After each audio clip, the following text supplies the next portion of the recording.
In this lesson, we're stepping into a Department of Buildings audit for boiler installations and seeing what Chapter 10 demands from installers. Chapter 10 says for each boiler installation, the installer must provide specific documentation. Let's look at the options and identify the right answer. Chapter 10 requires both a control diagram and the operating instructions, so choice A is correct. Let's draw that requirement visually. Now, let's explain why the other answers miss the mark.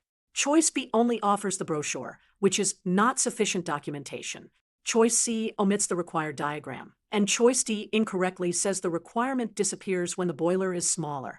In summary, the installer must always provide a complete control diagram and the boiler operating instructions for every installation, regardless of size or other documents.